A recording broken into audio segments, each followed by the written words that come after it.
Assalamualaikum warahmatullahi wabarakatuh.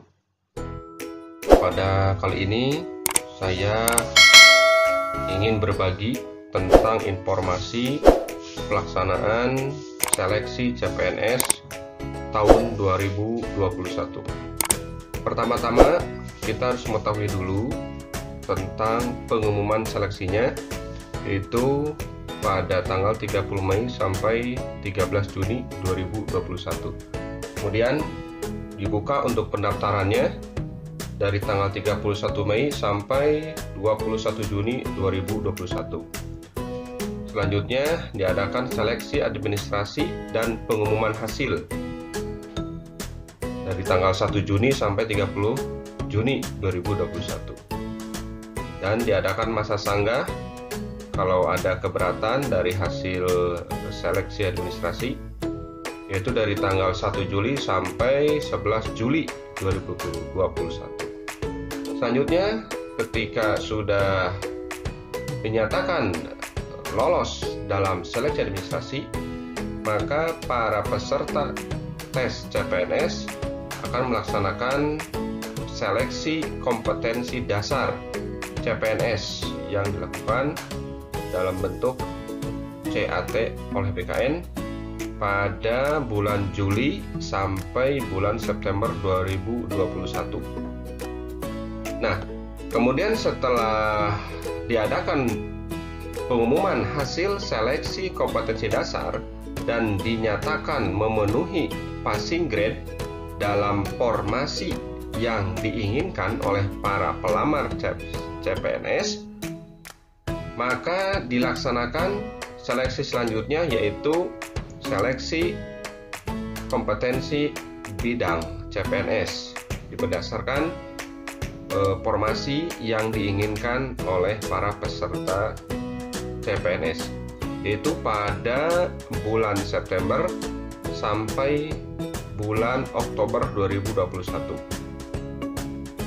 Dan diumumkan hasil akhirnya siapakah yang diterima menjadi CPNS pada tahun 2021, yaitu pada bulan November 2021, dan ditetapkan NIP-nya pada bulan Desember 2021. Hal ini harap diperhatikan oleh para peserta yang ingin mengikuti seleksi CPNS tahun 2021. Kemudian yang harus diketahui dulu yaitu ketentuan umum tes CPNS ini. Seperti biasa, yang pertama, warga negara Indonesia dapat melamar menjadi CPNS dengan batas usia paling rendah 18 tahun dan paling tinggi 35 tahun pada saat melamar. Sedangkan batas usia paling tinggi 40 tahun saat pelamaran itu hanya diperbolehkan pada formasi dokter dan dokter gigi dengan kualifikasi pendidikan dokter spesialis dan dokter gigi spesialis, kemudian dokter pendidikan klinis, dosen, peneliti, dan perekayasa dengan kualifikasi pendidikan strata 3 atau doktor. Yang ketiga, syaratnya pelamar tidak pernah dipidana dengan pidana penjara 2 tahun atau lebih. Yang keempat, pelamar tidak pernah diberhentikan dengan hormat tidak atas permintaan sendiri atau dengan hormat sebagai PNS. Yang selanjutnya, diberhentikan dengan hormat tidak atas permintaan sendiri atau dengan hormat sebagai prajurit TNI, dan dengan hormat tidak atas permintaan sendiri atau dengan hormat sebagai anggota kepolisian, kemudian tidak dengan hormat sebagai pegawai swasta. Yang kelima, syaratnya pelamar tidak berkedudukan sebagai CPNS, PNS, prajurit TNI, atau anggota kepolisian negara Republik Indonesia. Yang keenam, pelamar tidak menjadi anggota pengurus parpol atau terlibat politik praktis. Yang ketujuh, pelamar memiliki kualifikasi pendidikan sesuai dengan persyaratan jabatan. Yang kedelapan, pelamar sehat jasmani dan rohani sesuai dengan persyaratan jabatan yang dilamar. 9. Pelamar bersedia ditempatkan di seluruh wilayah NKRI atau negara lain yang ditentukan oleh instansi pemerintah. 10. Calon pelamar hanya dapat mendaftar pada satu instansi dan satu formasi jabatan. Nah, Kemudian yang kedua itu ada formasi khusus CPNS. Nah, formasi khusus CPNS ini diperuntukkan yang pertama untuk putra atau putri lulusan terbaik dengan berpredikat dengan ujian atau cum laude. Jumlahnya sesuai kebutuhan pada masing-masing formasi. Yang kedua, khusus untuk penyandang disabilitas. Jumlah minimalnya 2% dari formasi. Yang ketiga, untuk diaspora. Jumlahnya sesuai kebutuhan. Nah, ketentuan seleksi kompetensi bidang CPNS. Satu, pelaksanaan SKB-nya di pemerintah daerah wajib menggunakan CAT, Computer Adaptive Test. Yang kedua, pemerintah daerah hanya diperkenankan menambah satu jenis tes selain SKB dengan CAT dan diberikan bobot paling tinggi 40% dari nilai total SKB. Yang ketiga, pemerintah daerah tidak diperkenankan menambah jenis tes berupa wawancara.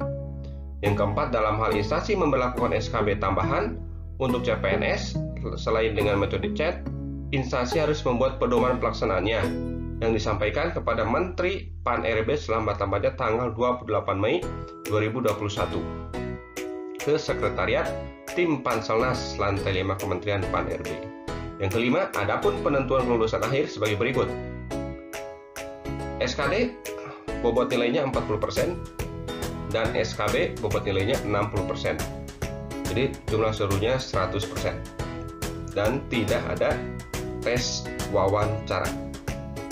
Jadi di tes SKB ini di CPNS 2021 pemerintah daerah tidak diperkenankan menambah jenis tes berupa wawancara. Kemudian selanjutnya untuk pengisian kekosongan formasi. Dalam hal formasi umum atau khusus masih belum terisi setelah integrasi nilai SKD dan SKB, dapat dilakukan pengisian kekosongan formasi. Pengisian kekosongan tersebut dilakukan by system oleh BKN. Nah, adapun mekanismenya yaitu 1. Jika formasi umum belum terpenuhi, dapat diisi dari peserta yang mendaftar dari formasi khusus pada jabatan dengan kualifikasi pendidikan dan unit kerja penempatan yang sama, serta memenuhi passing grade SKD formasi umum dan berperingkat terbaik. Yang kedua, jika formasi khusus belum terpenuhi, dapat diisi dari peserta yang mendaftar di formasi umum dan formasi khusus lainnya pada jabatan, kualifikasi pendidikan, dan unit kerja penempatan yang sama, serta memenuhi passing grade SKD formasi umum dan berperingkat terbaik. Yang ketiga, jika setelah dilakukan sebagaimana angka 1 dan 2 masih terdapat formasi yang tidak terpenuhi, dapat diisi dari peserta yang mendaftar pada formasi umum dan formasi khusus lainnya pada jabatan dan kualifikasi pendidikan yang sama dari unit kerja penempatan yang berbeda, serta memenuhi passing grade SKD formasi umum dan berperingkat terbaik.